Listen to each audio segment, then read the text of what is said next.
The questions that will be asked around Nigeria in the coming weeks is if the new deal agreed by major oil-producing countries will hold long enough to help the economy rebound. Welcome to Business Nigeria. I am Yemisi Lanredo.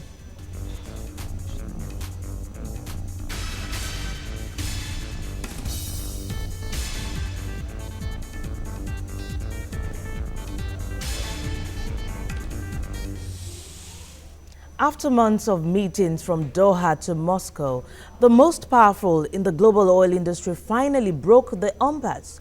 The journey to this crucial decision has been long and hard, and as OPEC finally took action, agreeing to cut crude output by 1.2 million barrels per day, that was on Wednesday, to clear a glut after global oil prices fell by more than half in the last 2 years. Now, this output cut is its first since 2008, and non-OPEC member Russia will also join output reductions for the first time in 15 years. U.S. crude oil added to overnight gains of 9% to reach $50 a barrel for the first time since October. But the jump in oil prices added to inflation expectations in the U.S., which are already rising on prospects that Donald Trump would adopt reflationary policies using a large fiscal stimulus. All right, before we go into crude oil prices, we saw the meetings between Saudi Arabian Energy Minister talking about Khalid Al-Fadhli and his Russian counterpart Alexander Novak. They had a fruitful discussion, and that was how the OPEC finally cut output. Novak also promised that Russia was willing not simply to freeze output, but also to cut production contributing half of the total of non-OPEC members. That's talking about 300,000 barrels per day from Russia alone. And analysts say that this journey is a crucial decision. This decision by them is a crucial one. And of course, we'll be seeing the impacts of that on Nigeria. But in the meantime, crude oil prices have moved up at the world market, taking support from recent OPEC deal on output cut. At the London market, the Brent trades for $53 per barrel in mid-trade. And for the OPEC basket crude, its price moved up to $44 per barrel. All right, let's see the impact of this whole decision taken by OPEC on some OPEC members, especially talking about Nigeria today. And joining me to look at that is an economist, Muda Yusuf. He joins me on phone. Many thanks for your time, Muda. Or he joins me via Skype. Many thanks for joining me now. What was your initial reaction to that hard-fought decision taken by OPEC to cut production? Well, I think, thank you very much. I think it is good news for all oil-producing countries, Nigeria inclusive. We all know what the kind of challenges that the economy has been facing as a result of the collapse of oil price. So now that OPEC is beginning to find its feet and is beginning to become a force to be reckoned with in the global oil markets, I think it is good news. First of all, there is what I will call the revenue effect. That is if it is sustained. Revenue in the sense that, one of the major sources of revenue that we have in Nigeria is still oil. Even though we have been talking about economic diversification, transformation of the economy and the rest of that. But all that will take some time. The reality is that as we speak, oil is still a major source of revenue. So oil price is very significant to the Nigerian economy and to the citizens from the revenue perspective. There's also the foreign exchange effect. The major source of funding of the foreign exchange market is also the revenue from oil. The challenges we have been having with the exchange rates and all the implications for prices, for factory closures, for liquidity in the foreign exchange market, for the collapse of confidence of investors in the economy, all these have their root in the collapse of oil price. So there is likely to be a very impactful, significant effect on exchange rates and on the stability of the foreign exchange market and on the liquidity of the foreign exchange market. Exactly, Muda. It's a mixed reaction, I must say, for Nigeria. of course, it will show up our revenue over time. But looking at the price of crude oil now, we know the price as it is in Nigeria now. How can we handle this? Well, I think it is something that is positive in my view, because a lot of most of our macroeconomic variables are dependent on oil, and now that we are seeing a positive trend, I think it's a positive development. The only challenge that we can be talking about is the fact that we are still largely dependent on importation of refined petroleum products. That is the only negative that can come with this, because I mean, if the price continues to go up, that means that the bill we have to pay for imported petroleum products will continue to increase, and before you know where you are, the debate as to whether we should review the pump price or not review the pump price, that debate will resurface, and we know all the kind of problem that comes with discussions around the petroleum product pricing in Nigeria. So that is the only flip side. But on balance, I think it will be something that is positive for Nigeria. And also for investors. You know, a lot of investors in the oil and gas sector, particularly in the upstream, have been facing challenges because of the collapse of oil price. Many of them have challenges even funding their meeting their financial obligations to both foreign creditors and domestic creditors. So if the price continues to improve, I think it will also impact positively on investment in the downstream and the upstream sector of the oil and gas sector. So it is good news for investors, it is good news for revenue, it is also good news for our foreign exchange market. All right, it's a positive one, as you say. But let's look at OPEC now. We saw that immediately after that decision, oil prices soared. It rose further after that decision. And we know it's been months and months of political wrangling, rivalry between these powerful nations in the OPEC there now. But afterwards, there was cooperation. But do you see any chances of this deal succeeding?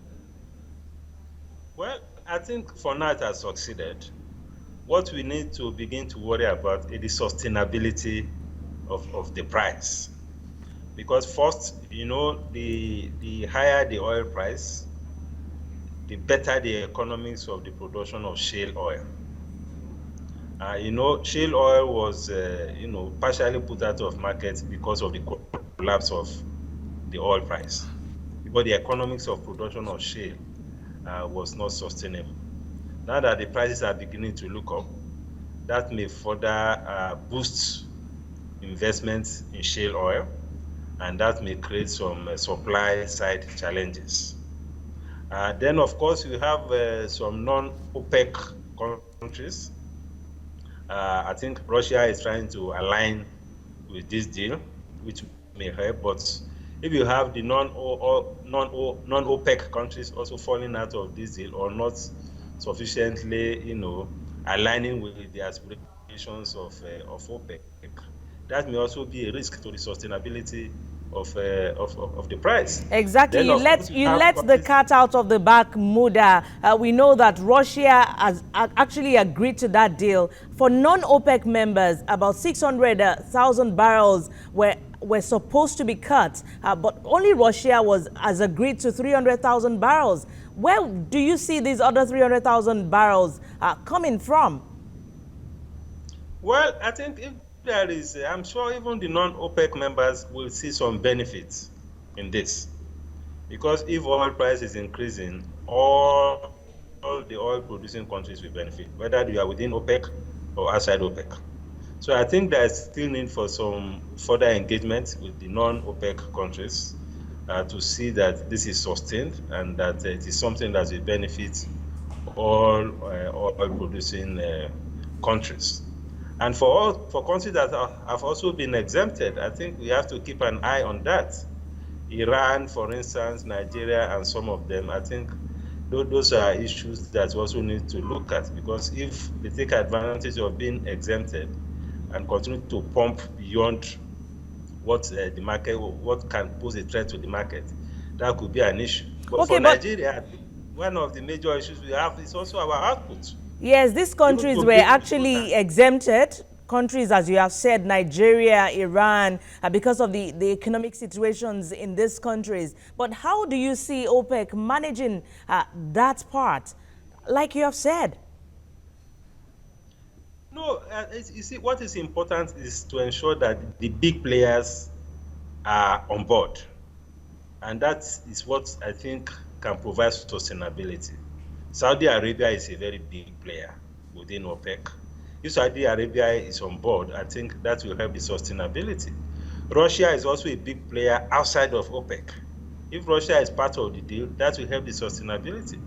I think these are some of the key areas we can look up to ensure that this deal is sustainable.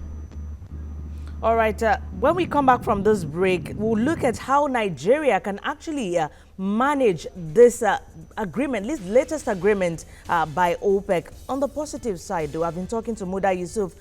Do hold on with us until after this break. Do stay with us.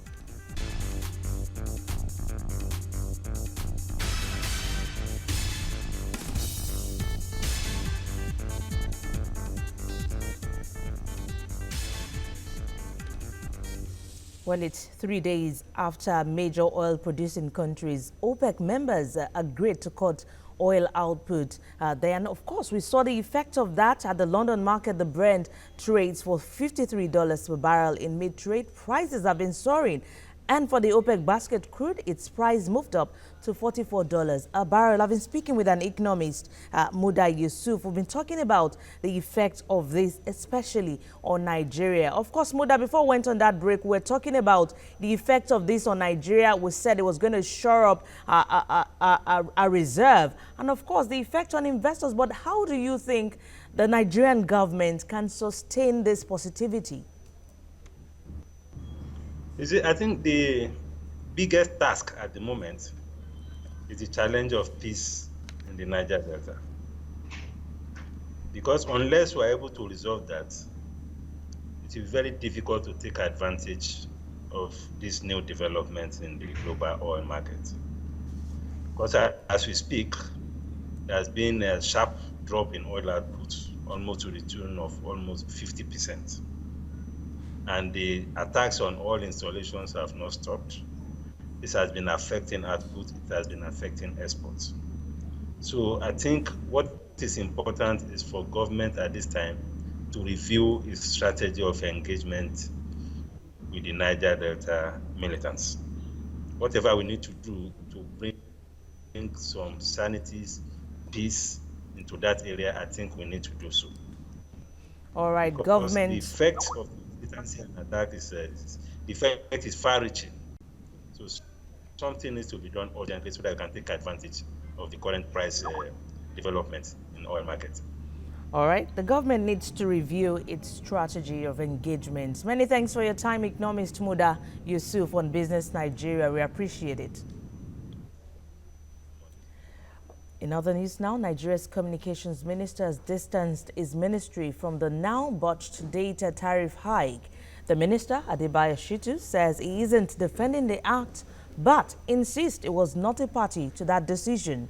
The minister commended the Senate for taking prompt action on the matter. As Minister of Communications, I am not supposed to be part of the decision making as to cost of data or even cost of phone calls. So I had the announcement like any other Nigerian had the announcement, and on inquiry, because I'm not trying to defend NCC and I'm not trying to defend the operators. My duty is to provide as objective, information as possible. I am told, and I'm still going to confirm this from NCC, which, introduced a new fare. I am told that in the West African sub-region today, the cost of data is the lowest in the West African sub-region. And because phone calls and data are a universal, phenomenon, operators necessarily have to pay for their own services at the dollar rate. So if the value of Nigerian currency goes down, it means that for operators to be able to pay, those who provide them services outside Nigeria, they have to pay in dollars, not in naira. So for them to be able to operate, they must have, reasonable fares for the services being provided in Nigeria. Well, Nigeria's textile industry may come back to life soon, and that's coming from the House of Representatives urging the federal government to revive the textile industries in Kano and Kaduna State. The House unanimously agreed that reviving the industries would lead to ample job opportunities for the unemployed. The legislators also urged the Nigerian Customs Service to increase surveillance across borders to check activities of smugglers and ensure the collection of the right tariffs for all related textiles. At the peak of operations, 8 factories in Kaduna employed about 30,000 workers. And 18 factories in Kano, as of 1995, employed about 120,000 workers. Most of these factories today are lying idle. We have almost over 15 textiles in Kano. We have bigger textiles in Kaduna, Arewa Textiles, which produce materials that we are proud of. Before, we export textile materials to neighboring countries. By now, even the white separate sheets, or what we call in Hausa alawayo, is now imported. Now we call it foreign China. Problems facing the industry is not the issue of providing loan or investment in that industry, but critically the problems of that industry can be hooked on the issue of smuggling. That is a very, very important issue that is killing the textile industry in this country. 450 billion naira, that's over $2 billion has not been remitted to the country's treasury by some revenue generating agencies since 2010, and that's coming from the Minister of Finance, Kemi Adeosun. The audit carried out by government on the affected agencies was from the 2010 to 2015 fiscal year. The findings reveal the agencies' consistent non-remittance to the Consolidated Revenue Fund. They were also found to have been operating without budgets, no payment receipts, no fixed asset register, and purchasing fixed assets directly from internally generated revenue, among other infractions. Many agencies had no audited financial statements. We found exaggeration of payroll costs, overpayment of staff salaries, i.e. salaries being paid in excess of that which is approved by the Wages and Salaries Commission.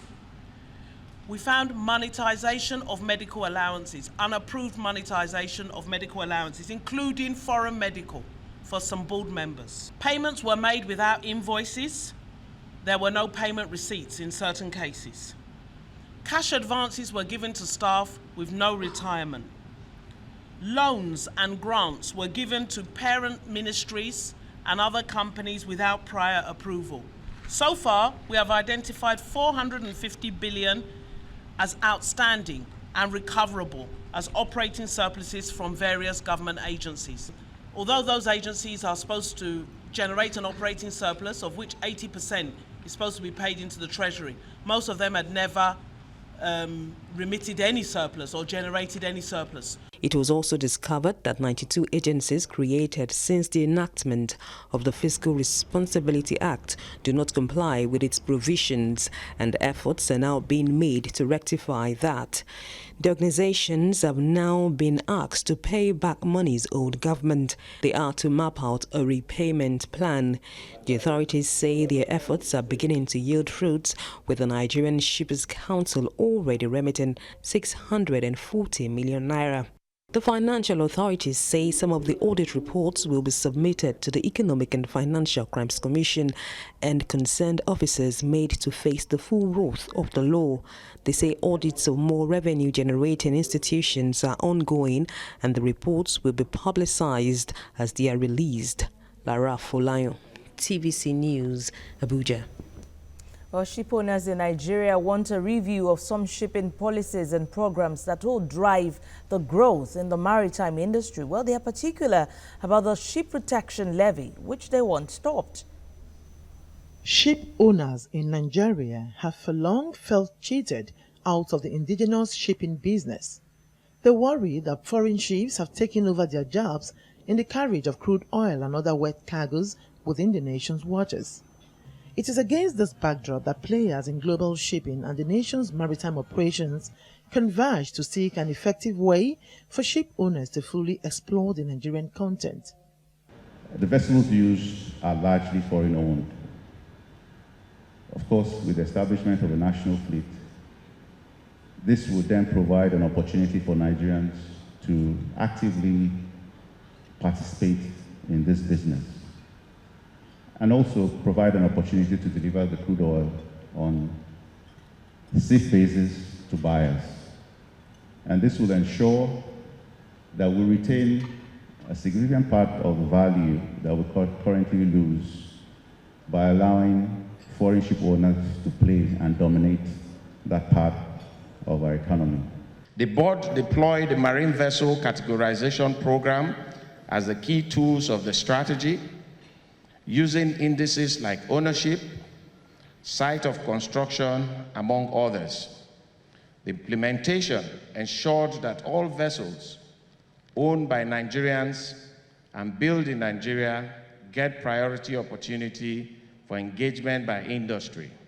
Considering its sustained support for the establishment of a national shipping fleet, ship owners believe that the absence of a national carrier is largely responsible for the country's inability to influence the carriage of its crude cargo. They articulated how to facilitate the streamlining of government policies. There should be a review of the maritime law to permit also and encourage the establishment of the protection and indemnity club in our zone. Port cost concessions, fines and penalties for offences as contained in the Maritime Agencies Act should be reviewed and amended to support the Nigerian shipping fleet. For example, we will be asking that the sea protection levy should be stopped. They see a national shipping fleet as a viable economic diversification option. These shipping industry players observe that Nigeria is losing billions of dollars on patronage of foreign ships and will continue to lose more unless it establishes its own national carrier. Ifunanya Eze, TVC News, Lagos. And that's our package for today on Business Zone. Business Nigeria, I'm Yemisi Lanre Ido. Up next is The World Now at the top of the hour.